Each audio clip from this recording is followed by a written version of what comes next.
Hi. Hi, everybody. Oh my gosh. Hey, what's up? Hello. It's December in this episode when it comes out. It's December. I have a sweater on and I have our Two Girls, One Ghost mug. I'm still obsessed with these, the designs that Macy I know. made. Macy's the best. They're like tarot cards and it has all of our Patreon tiers on it. There's the Only Phantoms, Devil's Hour Insomniacs, and Ill-Gotten Booty Papas. That's my favorite. So good. Someone actually recently was like, you guys should make a mug with your logo on it. And I was like, we do. And then I was like, oh, we took it off. That might be a good one to put back and just have on the good old merch site. Yeah, that's a good idea. I also feel like we should do, here's an idea for next year, because we have some merch that we're going to put out, a couple new designs. We'll put those out, but I also had an idea that we should do on like whatever the Friday the 13th is next year. We should do like a resurrected, and for one day only, all the designs we've ever had before become available again just for Friday the 13th. Okay, I need to find out when the Friday the 13th is. Let's see. To remind us Friday to actually do it. 13th of 2024. Yeah, resurrected, back from the dead. The designs from 6 years ago. There are two, Corinne. There's Friday, September 13th of 2024 and Friday, December 13th, 2024. All right. Well, September, we'll lock it in. Let's do it. Then people can get it for holiday gifts next year. We're planning, this is so far in advance, 10 months in advance, but I'm putting it in our calendar. Put it in our calendar for like August so that we remember to actually grab them all. Merch drop. I'm really excited about the stories that I picked for today because we talked about, you and I had the biggest fight we've ever had. What was our fight? I don't even, it's not memorable. So like, what did we fight about? It's a joke. It's not even a fight. But during the tour, there was one part of the show where we could not agree on back tickles or clawing, scratching. Yes. We never get tickled emails. Right. I was like, we're way more likely to come across an email that's like scratched by a demon, scratched by a spirit, than, oh, I got lovely, seductive back tickles. Right. So you are correct. We don't really have seductive love back tickles. We do have a couple like incubus, succubus, like sex spirits stories, which we've read on previous episodes. Remember there was the one that our listener was like, I was super into it. Like my boyfriend's dead best friend and I like had an affair. Yeah. And we have an entire episode on celebrities who've had sex with ghosts. So there are some consensual sexual encounters with the spirit realm. But there are also some tickled stories. We actually have a lot. Some scary, some silly. But so I picked a couple that... Is this a tickled themed episode? I did tickled themed. Okay, I did not. So I guess that will balance it out. Although I'm sad that I didn't know because I could have picked like back scratching, like scary marks.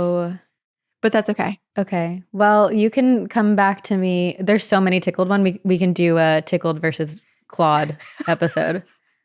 Okay. We can do that in 2024. Okay, so I have a couple. Depending on time, I might read more. We'll see where we are. I'm going to start with one that is called, A Ghost Took My Shoes Off and Tickled Me. Tickled the feet, tickled the toes. This is from our listener, Alyssa. Alyssa says, I'm in my early 20s now, but what I'm about to tell you happened when I was like 5 or 6. However, my memory of it is so vivid, it feels as though it happened yesterday. One day, in the first house I lived in, I was alone in my bedroom getting ready to go somewhere with my parents. They were in the living room and I had my bedroom door closed, and I know for a fact there was no one else in my room. I remember I had a pair of pink and white Dora the Explorer shoes I had, and they were sitting right in front of me on my bedroom floor. My socks, though, were behind me, so I turned for what couldn't have been more than half a second to grab my socks. But when I turned back, my shoes were gone. They weren't there anymore. At first, I was more confused than scared, but then something inside of me, my intuition or gut feeling of some kind, told me to look up. At this point, I'm petrified with fear and very slowly begin to tilt my head upwards. Ew, creepy. Right before I tilted my head all the way to face the ceiling, my shoes suddenly fall down from above and hit the ground. What in the world? I quickly grabbed my shoes and my socks and I scrambled to open the door, run out as fast as I could. I told my parents what I had just experienced, and neither of them believed me or just chalked it up to a child's overactive imagination. No, something was holding your shoes above you. Mm-hmm. I can recall every detail of the event, and I'm so glad I didn't look all the way up because there's no telling what was there, what was up that day. But the strangest occurrence to take place in that house, however, was more subtle and used to happen every once in a while, and particularly only to me. When I was asleep at night, I'd sometimes wake up to what felt like an invisible hand aggressively tickling me. This happened several times. I no longer live in that house, but those events still haunt me. This makes me think, okay, because how old were they when this happened? 4 or 5, 6, around that Okay, age. yeah. So this makes me think that this is a spirit, either a relative or just a spirit who's like, this is how I'm supposed to behave with children. Like, give them a little tickle, like help them with their shoes, certain things like that. More of just like a curiosity and just trying to be involved. But how scary. It's like, number one, did not say you could tickle me. Not enjoying this, especially from a phantom hand. Especially aggressive. Like, it's not like a playful, like, ooh, wake up. It's like a, right. Which, unfortunately, a lot of people do tickle like that. It is a little bit traumatizing when it does happen. I will fully admit, I am a bad tickler, so I don't tickle. No one should. That's the thing. I just don't have the dexterity or the like nimbleness in my fingers to tickle. Who enjoys actually being tickled? Like a true tickle. No. Not like a, a touch, a caress. Like a nice little back tickle. Yeah. That's not like a true tickle. I don't think anyone enjoys a true tickle, except for maybe the people that have the fetish. Being tickled is like having to pee, but not being near a toilet. Like, that's the feeling. I feel like it feels like someone's taking needles and stabbing them into me. And trying to peel off your skin. Yeah. When someone tickles me, I feel it inside in my organs. Right. It's the number one way to make me not trust you forever immediately. There are relatives on my never trust again list from tickling me when I was like 5. I'm like, I'll remember this forever. And I do. Yeah. Have you seen the documentary Tickled? We've talked about it before. Nope. Heard about it. Know what it's about. Have no interest in watching it. It is the most wild, true crime story I think I've ever heard, though. Like, I'm not kidding. Is the true crime a big part of it? Or is it like mostly just the fetish of being tickled? Because I'm not interested in that. It's not at all about the fetish of being tickled, like at all. Oh, okay. You would actually really, really like it because it is so bizarre. And it's like basically this person hiding behind a bunch of corporations and like other people is blackmailing like high school, teenage, or I mean, they're of age, but like college age kids into being tickled and then like blackmailing them to keep them in this ring. But they're like promising so much money, and then it's unraveling who's behind it all. It is wild. That is so weird. Like, that is, if you gave me 1,000 tries to try to like guess some sort of like weird blackmail scheme, I would never put that together. I'd never be like, oh, someone is actively blackmailing people to tickle them. Like, that is the weirdest combination. Yeah. Okay. You've convinced me. I think it was mismarketed. It definitely was. I thought it was strictly about sexual fantasies. No, I mean, that's definitely part of it because that's what it's being sold to people like who like that stuff. But the mystery and the like true crime of it all is way more present. Interesting. Yeah. I'd watch it again with you. Okay, well, I have a documentary recommendation, which remember I was complaining that Delta didn't have it on one of my flights because I couldn't finish it. But The Biggest Little Farm is a documentary and it is so good. It's about farming, but it's so interesting. It's basically this couple from Santa Monica in Los Angeles. They buy, what was it? It was like 40 acres of dead, arid soil. And over the next decade, they turn it into basically like an ecosystem that can kind of almost run itself. And it's so cool. Interesting. There's so many details about just like the dependency of animals on certain things and just the mutualistic relationships, microorganisms. Like, I loved it. It was so good. So unrelated to Tickled, but the last documentary I watched. Watch Tickled first and then follow it up by a more feel-good Big Little Farm. Soothe yourself back into reality by watching a farm try to find its footing. Okay, so what did you pick? Okay, this is from Delia.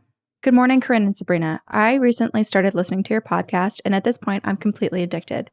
I am currently on episode 20, so that's early. You have a Oh my lot more gosh. to listen to. Episode 20, Black-Eyed Kids, it immediately brought to my mind my experience. Although it's not as typical as others may have experienced black-eyed kids, it may not even be a true black-eyed child. Maybe it was something worse. This happened quite a few years ago, 15-ish actually. My boyfriend, now husband, and I had moved into our first ever apartment together. It was a 3-bedroom on the second floor of an old brick building in my small hometown in Western New York. This building is over 100 years old and started as a hotel. Oh. It's been through various transformations over the years. I'm pretty sure it's still being used as an apartment building today. But let me preface this by saying this place is creepy. It has 3 floors and only the ground and first floor are in use. The other 2 are used for storage. One of the rooms on the 3rd floor is covered with black and white photos of old movie stars from the 20s and 30s, and to my knowledge has never been touched for remodeling. That is so cool. It's like a time capsule, but it's spooky. Yeah. I could go on and on about this place and all of the things that I experienced while living there for only 1 year. And the place was too much to handle by the end of that year. Oh my gosh. So at the time, I was babysitting my 2-year-old nephew. My sister would drop him off at the crack of dawn and pick him up around 5. There were many times where I would get up to meet her, and then my nephew and I would go back to bed for a few more hours. I should preface this story with another. One of the many things that I would experience in this apartment were some of the weirdest, most vivid, most terrifying nightmares that I have ever had in my life thus far. What's more, these dreams would happen while I was under the lightest sleep. I would be hyper aware of every noise and movement around me. I was asleep, but I was still awake, if that makes sense. So this particular morning, my nephew and I had passed out on the couch together in my living room after my sister dropped him off, and I was in this super light slumber, and that's when the dream happened. I'm laying on the couch, and I open my eyes to see my little baby nephew standing over me, and his eyes are pitch black. Ugh. I shot off the couch as fast as I could, and I darted behind the recliner that was off in the corner, and my nephew followed me, crouched on all 4s on the other side of this recliner. And I should note that this living room in my dream is arranged the exact same way it is in real life. We were at a standoff, just staring at each other, waiting for the other person to make the move. I remember not really being scared, just wondering what the hell this thing was. Its eyes were so unnerving, all black and shiny, but had no reflection in them. Thinking about it now, I really don't understand how I kept my cool in the dream, but finally my quote-unquote nephew made a break for it and started for me. The only thing my dream brain could think of was to kick the back of the recliner so hard that it would flip over onto him. And so that's what I did. And it landed on him. And then I eventually woke up. And my nephew woke up at the exact same time. And we kind of just looked at each other like, what the fuck? I've only told a few people this story. It's so off the wall. And most people say, well, it was only a dream. But whatever lived in this building had it out for me. I'm telling you.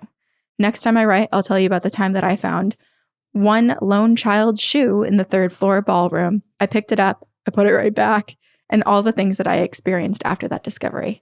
Ta-ta for now. I'm going to keep listening to this episode and freak myself out so much that I can't fall asleep tonight. Thanks, and keep doing what you do, Delia. Wow. Okay, well, the little shoe in the ballroom reminds me of like the Dear David story. It does. Yes. Also, I'm so convinced that Coraline got the idea for like the other mother and all of that stuff from Black-Eyed Kids. Oh, you know what's interesting? You should watch, there's video comparisons and breakdowns of Coraline's plot with the lore of fae and fairies. And it's so in line. Interesting. It's basically like saying that Coraline was kidnapped by fairies. That's another theory. But it's like, what are Black-Eyed Kids? Could they be a version of the fae? I don't know, but I never want to encounter a Black-Eyed Kid. And I hate that whatever this entity is in the apartment complex that Delia was living in was utilizing this beloved family member, this sweet, innocent child to terrify. Because then it's like you feel like every instinct of you is like, this is bad, this is wrong. But you're looking at the visual representation of someone that you love. Like, how do you put those two things together? Right. And it's so scary too, because it's like to have the strength to push a recliner over onto a small child that you love so much too. Yeah. Like you very much have to be certain that you are dreaming and that what you're experiencing is someone mimicking your loved one and not actually them. Yeah. I would love to know what this place is called because I want to look it up. I know. I'm also curious what her nephews, because I feel like they both had a creepy dream about each other, Right. but it's like, was he dreaming that she was a monster and she was like throwing a recliner on him and he was just normal? Or like, Oh, that's so weird. were they in the same dream but seeing something, a different version of each other? And then it's like the spirits are like trying to turn them against each other. Don't trust Yeah. one another kind of thing. Ooh. Creepy. Okay, well, I have another tickled story from our listener, Brandon, and it is called Who Tickled Me? Hi, Ghostesses. I discovered y'all's podcast Hello. in 2021 and have been listening religiously since. I watch way less TV now that I have you. My 6-year-old daughter also loves the Ghost Girls and requests you as much as she requests Taylor Swift. Wow. I feel like we're Powerpuff Girls. This is cool. Ghost Girls. Ghost Girls. I am going to be seeing you in Charlotte. Oh, this is so exciting. I follow a great Instagram called Spooky Charlotte, Spooky CLT. That's the Instagram account, which posts about local paranormal tales and a few others for cities like Savannah. I've learned we're not a super haunted city, so it's nice to plan possible trips to the locations in your episodes. As a big fan, one of my most disappointing things is that I've never been able to write and share an encounter because I've never had one. But thanks to the podcast, I am terrified of black-eyed children. Hey, us too. Just talking about them. Here's a little theme. But at least meeting a couple would make a good story. If you survive. Yeah. A few months ago, I was road tripping through Canada and I saw what I later learned was the Starlink satellites. And it was a dream-crushing Google search because for a few minutes, I did think that I had saw aliens and I thought I had a story, but I didn't. That happened to me too. Until finally it happened. A couple weeks ago, after a few nights of rough sleep, I decided to take a Sunday afternoon nap on the couch. Why is it always naps? Like, I feel like you get targeted during naps. Most people. I think so. Our front door is in the living room, and as I was laying down, my wife headed out. I quickly fell asleep, and about an hour later, I woke up feeling a tickle on my side. I tried to open my eyes, but only got them halfway, and I could make out a blurry, dark shape with an arm reaching down to my side from behind. My eyes hardly being able to open was, what is going on with my lighting? I don't know.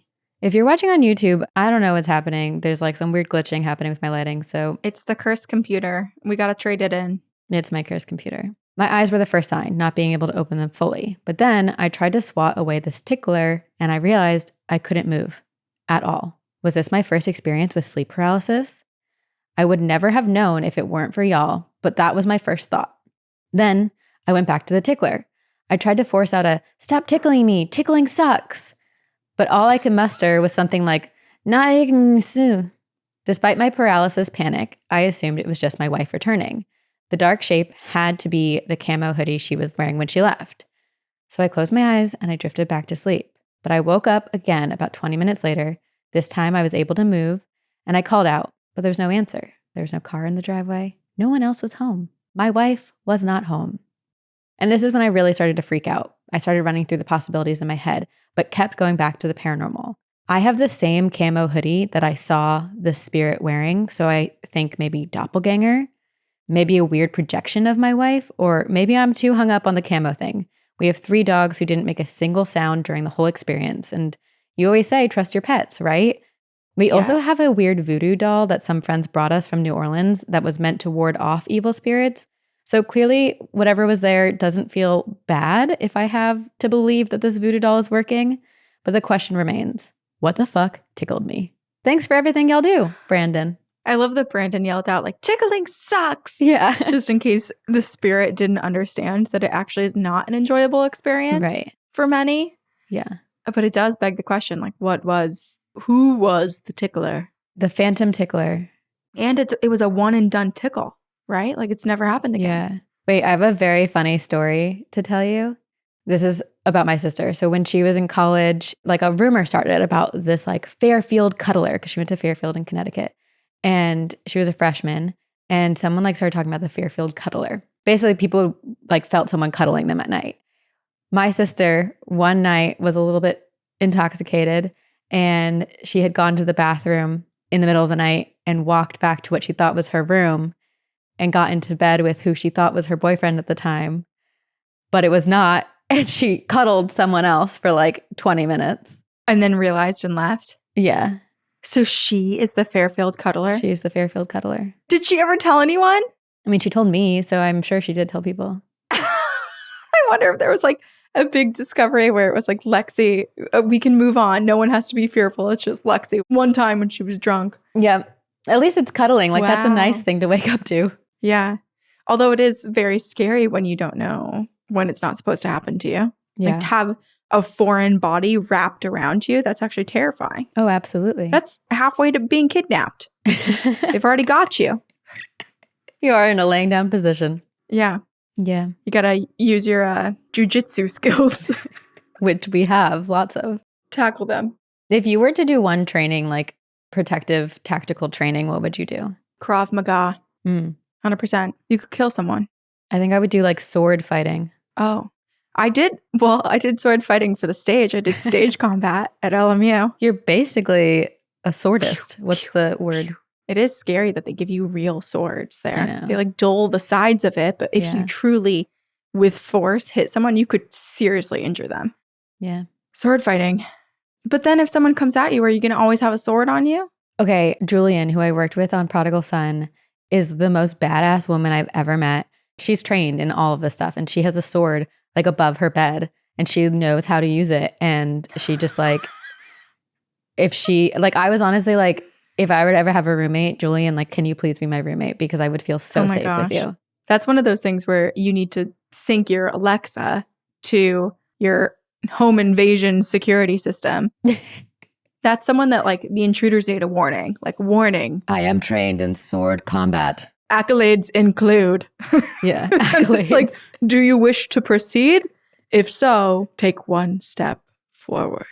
It's like instead of a sticker on the window that says like, beware dog, it's like, beware sword fighter. I feel like I'd be a scary house to break into as well. Just because of the unpredictability of my response. You would be scary just to come up against in any regard. I think so too. My long hair just waiting there in the darkness. Hello, friend. I've been waiting for you. I think people would think I was a ghost.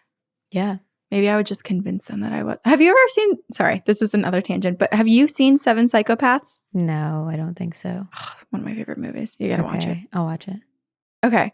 This is called My Sister-in-Law and the Day That She Died. Hello, ladies. I just recently started listening to your podcast and I'm trying my hardest to catch up, although I'm still only on episode 37, Incubus Succubus. Oh. Today's story comes to you from my sister-in-law who passed in 2020. You may know her as she gained quite a lot of fame in the early 2000s. Her name is Nikki McKibben, and she was third runner-up for the first season of American Idol. Oh. Those who knew her personally could tell you that she was a very special soul in many ways. One of which was that she was a practicing witch and medium. An artist at heart, though, so it should come as no surprise to anyone that she had endless stacks of notebooks with poems, spell works, songs, and doodles inside. Oh. She could communicate with spirits, and sometimes it would get so loud, she would write down messages or things that seemed important as well. Her and my brother-in-law were married in 2007, and he would often make comments about, when we're old, to which she would always respond with the same, honey, I won't be there. I die young. Oh.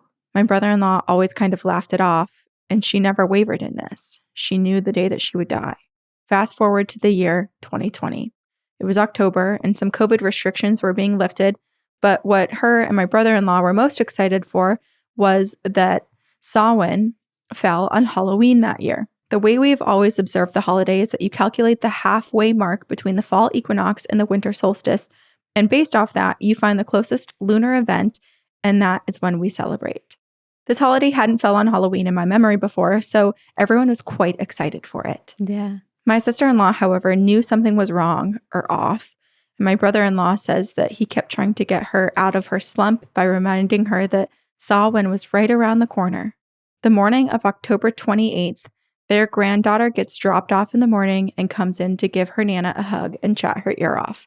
No kidding, that girl can talk. Only Nana isn't waking up.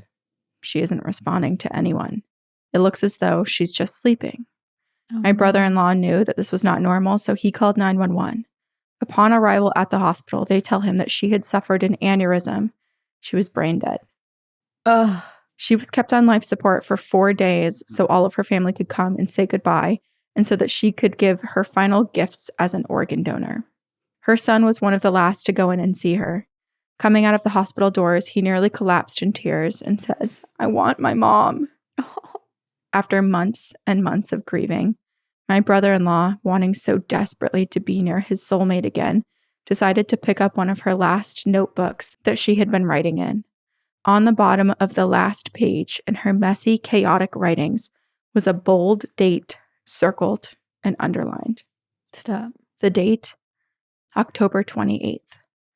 And underneath it, it said, "He wants his mom." Thanks for reading, ladies, and thank you so much for your entertaining podcast. I absolutely can't get enough, and let me know if I should send anything else. From Sabrina. This is so heartbreaking. I feel like my heart stopped reading that. Yeah. Oh, I'm so sorry for your loss. And like, it clearly, she was so in tune with herself, with the other side, with something higher than all of us. But it doesn't make it easier. And like, despite her saying, you know, I won't make it that long, I die young, like, it doesn't change how painful and heartbreaking and devastating that loss is. Ugh. And it also makes me think, I mean, she wrote in her own notebook, October 28th, circled it, underlined it, bolded it. He wants his mom, like her son wants her. And so it makes me think, yeah, she definitely knew that something was coming that day, especially because she was acting off. Yeah. And so I just imagine that she knew what she had always thought was about to come true, and the strength that it must have taken for her to just try to keep pushing through and not outwardly make everyone panic by saying, "I think this is it. I think it's finally happening for me." She just had to keep it inside. And yeah, she obviously was probably scared or surprised that it was finally here. But how strong of her, too, to just that breaks my heart. Write it down and then continue to live with everyone around her. I'm so sorry for your loss. I know. It's horrible, but it's also kind of beautiful at the same time. I know. I mean, it brings up so many questions. And I feel like we can't spend too much time talking about it because when you start talking about the existentialness of life, I think it is a little bit like, but it does beg to question, like, how much free will is there and how much is predetermined and why is it that way? Like, I don't know. Again, can't spend too much time on it. I know. But it's also one of those things where it's almost like people talk about the soul contracts too, where it's like some people sign up for a life going into the life knowing that maybe there's certain people who do have predetermined tracks and their soul signs up for it. It's like the people who remember being like, when I was alive before, I know I had signed up to only live for 5 years. Yeah. And do what I was supposed to do in those 5 years. And then I was going to be gone. And now I'm back, you know? But then I have so many more questions. We look for an answer, but I feel like the answers to the other side and to death and dying and souls, it's like a freaking encyclopedia. There is no like, here's exactly what happens for everybody. It's also a Pandora's box. Like once you open it, ask one question and try to get an answer, it then presents thousands more questions. Yeah. Okay, well, I have another Tickled story. This one has Great. Kind of a bunch of different stories, but this is from Deirdre, and it's titled Too Many to Count. Hey, yo. So I'm not sure where to even start because paranormal activity has been a part of my life since I was a child. Firstly, I would like to say that I love your podcast and love that you gals make me feel like I'm sitting there with you, giggling and getting scared. And I like to blame the cold weather on my goosebumps while listening to the stories you tell. Is this a new Deirdre or is this the Deirdre that I met a couple times at various breweries? Oh. In Boston, I wonder. I don't know. Another cold weather Deirdre. Yes. So I'm going to start with 2 stories from my childhood, and then I'll tell you more about my more recent experiences.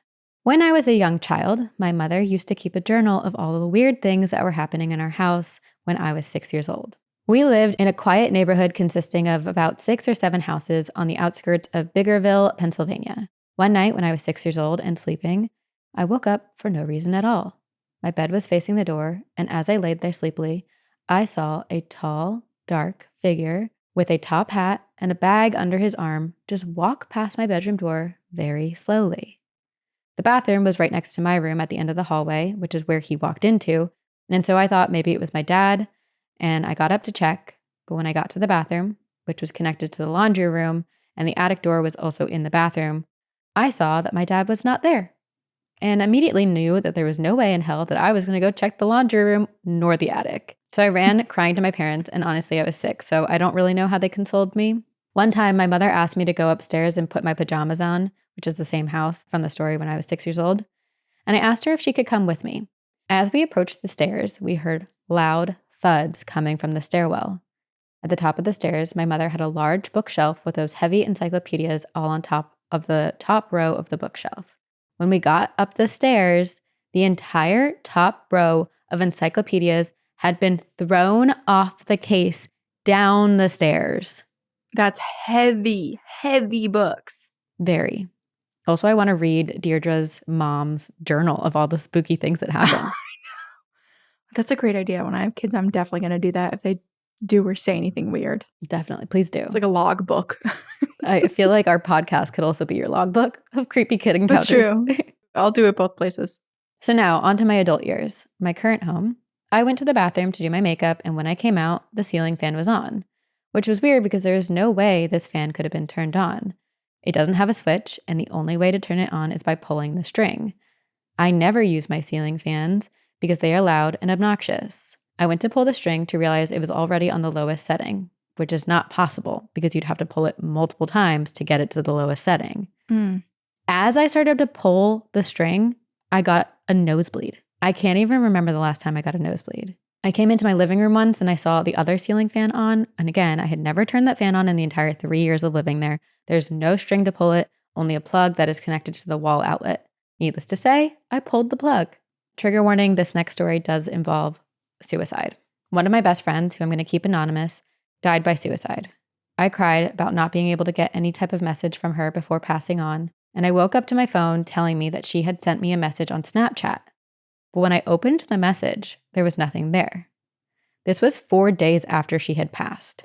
I felt very sad, but also relieved that she heard me crying for her and she came to visit. Oh, that's so sweet. She did as much as she could with her energy. Yeah. Maybe couldn't type something out, but just let you know that she was there. Right. Another time in this house, I was in a deep sleep when I was suddenly awoken by a loud knock 3 times, almost as if it was right next to my ear. Typically, this stands for a spirit telling you that you're going to lose someone close to you, either in 3 days, 3 weeks, or 3 months. My grandfather passed away at the 3-week mark. Now, on to my creepy children, which is at the same current house of these stories before. My kid Carter came into my room right before I was about to sleep, and she looked so confused. This is how our conversation went. I said, "Buggy, what's wrong?" Carter looked at me. "Mommy, it was like he was invisible." Me. "What do you mean, baby?" Carter. "I was sleeping and I thought that one of my stuffed animals was poking my belly." Me. "What do you mean poking you?" Carter points to her belly and starts poking it and says, "But when I woke up, nobody was there." She was more confused and she could feel something and not see it. She was not really scared, just more confused. Yeah. Then my child Maddie asked me to stop tickling her and playing with her feet while she was sleeping. I am a heavy sleeper and I do not like to interrupt my children sleeping, so there is no way that I was doing that to her. It does make sense though, because my grandfather used to poke us and tickle us when he was around, so I do kind of think it's him. After these experiences, I walked into my living room and I said out loud, "If this is my grandfather, it is cool that you are here, but you're starting to freak me and the girls out a little bit, so could you just tone it down a bit, yeah? And if this isn't my grandfather, it's also cool that you're here, but again, don't scare us because we live here too and we leave you alone." Since then, we have not had any ghostly experiences. Hopefully you enjoyed these little tidbits. See you on the other side. Love always, Deirdre. Oh my gosh. Having kids can be so entertaining, can't it? It can. What would I do if my child came and was like, "Stop tickling me" when I'm sleeping? I'd be like, what the fuck? I don't think I'd be as chill as Deirdre was. It was just like, hey, we're setting intentions, we're setting boundaries. I think I'd be like, I'm grabbing every type of incense and smoking mechanism I have, and I'm cleaning this space.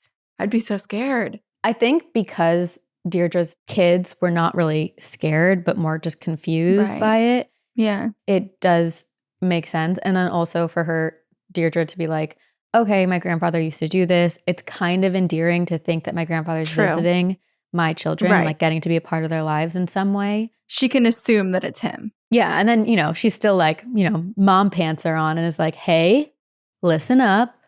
We're going to have a little chat here. No tickling. Quite the number of experiences you've got there, Deirdre. So. I feel like Deirdre probably has her own journal of creepy encounters with her kids. I know. If you have access to that journal still, yeah, of your mom's, we'd love to hear it. Love to see it. Actually, this is a great call to action because you put in our Excel that I think it's like the first encounters of 2024, we're doing a creepy kids one. I wanted to do one because there were so many creepy kids that because of the different venues we were playing at that had age restrictions, there were a ton of people that we didn't get to meet that listened to us. And so I wanted to honor those creepy kids a little and have a creepy kid episode. I don't know if it will work out, but here's a call to action. Email us your encounters with your creepy kids or from when you were a creepy kid. And if you have a current creepy kid who has like a creepy story, record them telling it because that would be kind of fun to hear it from them. That would be so cool.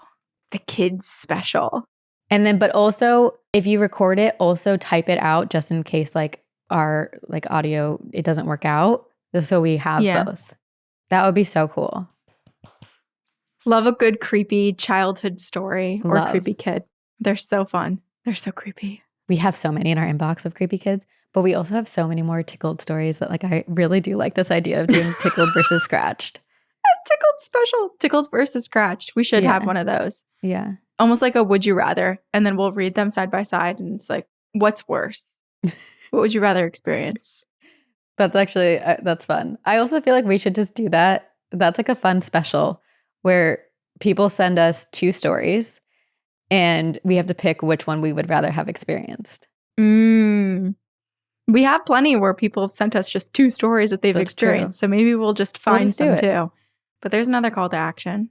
But thank you guys for joining us again in the good old month of December. We are taking a small hiatus for the last 2 weeks of December and we'll join you back in the new year. Yes. So we hope everyone rests up. But we have a couple more episodes coming out for you this year. Speaking of having your kids share their stories with us, we wanted to remind you about Campfire Stories, which is live on Patreon every Tuesday night, 5 p.m. Pacific, 8 p.m. Eastern, for any active Patreon tier. We have had so many incredible stories from listeners, from all of you, our most haunted friend group, as we like to call you. But recently, we had an experience that we just had to share with you. So back in August, our listener Leah came on to share, you'll hear it in just a second, but to share all about all these hauntings that they had been experiencing. And so we did kind of a group manifestation, cleansing, protection of Leah. And the update that we just got last week on our Campfire Stories Live was unbelievable. So we put together a clip of the Campfire Stories with Leah from back in August, and then the episode from recently, and then also just a little bit of a teaser from when Corinne was with her family doing Campfire Stories around a real campfire. If you want to hear more stories like this or share your story with us live, join us on Patreon every Tuesday for Campfire Stories Live. Hello. Live. Happy August. I am showing a display. Are you guys making s'mores? Yes. We are. Yes. Oh my gosh. Hey, how are you? How are you? They haven't been able, they're not patrons, so they haven't been able to attend Campfire Stories after attending it every Tuesday for like a year. Oh. They were like, we want to go. We want to go. I was like, well, why don't we do it by the campfire? Corinne, it is your birthday week. It's my birthday week. Here, I'll go like this for a little so we can watch the s'more roasting. Oh, that's nice. Okay, sorry. She's like, it's just me. We are doing a theme, so pick out of the hat. I think we did say let's do pajamas, but technically I'm actually wearing my Shook Paranormal Podcast shirt, and it's kind of my I'm wearing my Noah Khan merch. I went to the merch table. I went to his Sunday show here in Burlington, Vermont, and I bought 2 shirts and a sweatshirt and a tote bag, and I already owned 2 shirts and a patch. I have Regina here. She wants to say hi. Come here, little girl. Kitty? She was finishing eating. Okay, wait. So for a theme, we had said, wait, can you grab her? Yeah. Show us the baby. But if you do listen to Noah Khan, you will cry. Oh my God. Wait, I gotta show my parents too. Guys, look. She's fostering a kitten named Regina. Little black cat. Wow. From Mean Girls? From Mean Girls. That's what I said too. It's like we're on FaceTime. So, she's so cute. Look how tiny she is behind you. So small. Oh my God. But yeah, so we have the grab bag theme today. I wrote some, but I wanted to take some suggestions. I ripped up my to-do lists because actually I probably shouldn't have done that. That's okay. I thought they were all done and then I realized that they were not. No. Okay. I'll piece them together later. You'll remember. If it's important, you'll know. It'll be a little puzzle. Okay, so if you guys have ideas for things, basically I'm writing themes on these pieces of paper and I will shuffle them up and pick. And then if you have a story related to that theme, so let's just say we pick haunted houses. If you have a story related to that theme, you say, hey, oh, me, and I will bring you up and you can join us and share your story with us. Couple of rules. Also, this has nothing to do with Campfire Stories, but I just remembered it. There's apparently, I don't think it got canceled. There's a satellite launch happening, or just a rocket launch in Virginia at 8:30 p.m. Eastern. And if you are living in Massachusetts or below in North America, you might be able to see it around 8:30. So look to the skies. Oh. If I see it here, I'll show it. Show it to everyone? Yeah, we've got 20 minutes until then. Here are my suggestions, our topics. I did them all. Okay, sleep paralysis. If anyone has a sleep paralysis story, say I. I think Leah said that they had a sleep paralysis story, so I will bring Leah up, and then I have a little bit of a ghost story. Okay, lovely. Do we want to do video off? Yes, please. There you go. This is really exciting. This is like one of my first times ever offering to talk, and I love your podcast, so I'm fangirling right now. Thanks for joining us. My story is kind of short and sweet, but I have to say it is kind of the beginning of, I don't know if you want to call it a haunting or something coming into my life, or just some beginning of a really spooky experience that I've had in this apartment ever since. Okay. So, yes. So Are you in the apartment right now? Yes, and I'm actually in this exact spot that I experienced it. So. Okay. Well, we're setting positive intentions here. Only love and light coming to you.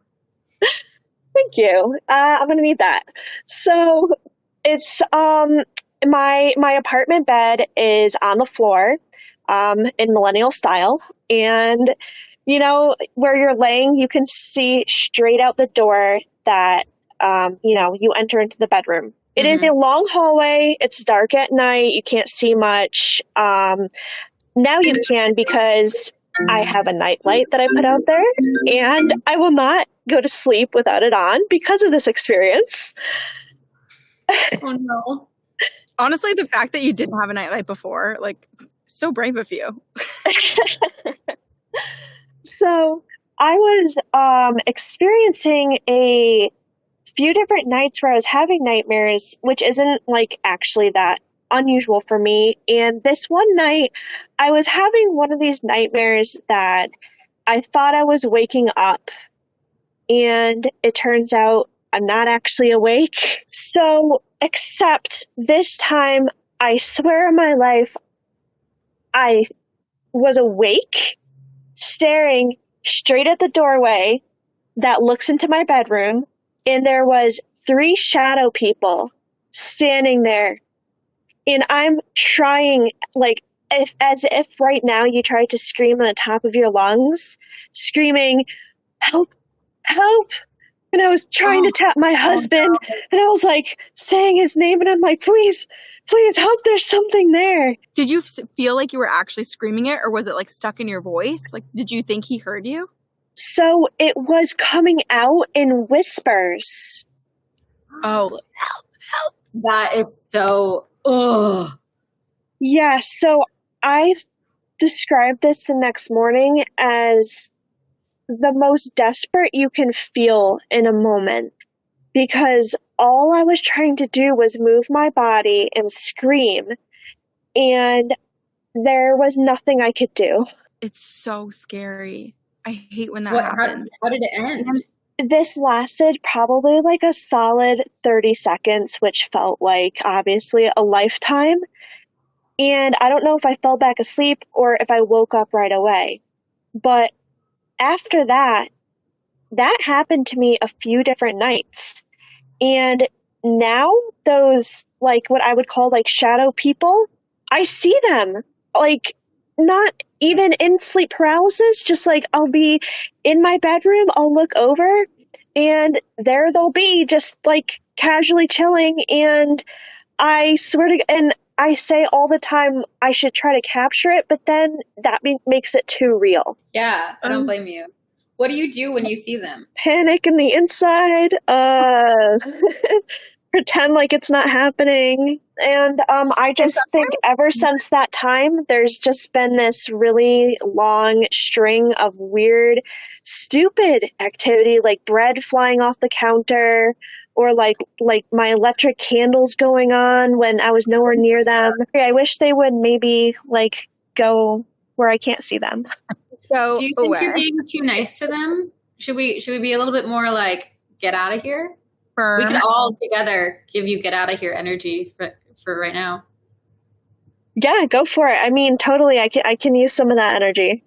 All right, let's all gather our hands through the ether. Everyone, close your eyes and think and tell mentally with all of your energy these shadow people to leave Leah alone. That they are not welcome in her space. What if this works? Hi. So I have a little mini update because I was on here once before, and I have a spooky alien story. I want to hear about, okay, what's the update? And then tell us the alien story. Quick update. I was on here maybe like 3 months ago, and I talked about these spooky shadow people who were watching me in my bedroom. And you and Kareen did all these sweet little protection words, and there's people in the comments saying they were like putting protections over me. I have been seeing those for the last 4 years of my life. Since that day, I have not seen them one time. Holy shit. Yeah, so whatever someone said or did or manifested for me, it 100% worked. Bill told me alien story in classic dad fashion. After 6 years of having a podcast, he told me about a time he saw a UFO.